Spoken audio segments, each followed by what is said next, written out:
Hi guys, નવા વ્લોગમાં તમારું સ્વાગત છે. આજે હું પાછો હિન્દીમાં વ્લોગ બનાવીશ કેમ કે હું મારી ફ્રેન્ડ પ્રણાલિકાને મળવા જાઉં છું. જોઉં છું કેવો વ્લોગ બને છે. અમે લોકો જમવા માટે જ મળવાના છીએ. ઘણો બધો ટાઈમ થઈ ગયો છે મળ્યા પછી, તો મળીએ ફટાફટ. મળું છું થોડી વારમાં.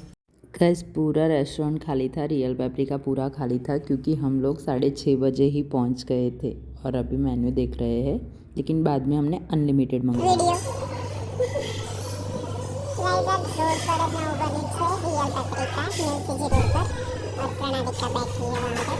मैं थोड़ा गुजराती और हिंदी मिक्स कर रही हूँ और हमने इतना ज़्यादा खा लिया कि कुछ लिया भी नहीं मैंने.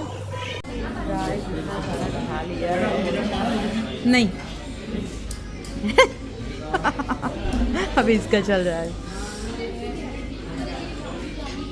फाइनली गाइस आइसक्रीम आई गई છે. चलो गाइस हमने बहुत खा लिया है. हम लोग वॉकिंग पे जा रहे हैं. कल 13 थी तो पता है. फोटोज़ खिंचवाने के लिए यहाँ पे ये रोज़ वाली जगह है ना, वहाँ पे आए हैं. देखते हैं खिंचवा पाते हैं या नहीं. અમે બુકે દેખવાના બહાને બહુ બધા ફોટોઝ ખીચવાઈ લીધા હતા અને મસ્ત ફોટો આવ્યા હતા. તમે જો મારા અને પ્રણાલિકાના. ગાઈઝ 10:15 10:30 થઈ ગયા છે ને જોવાનું. કૂતરાના અંદર અમે લોકો જઈએ છીએ. બાય.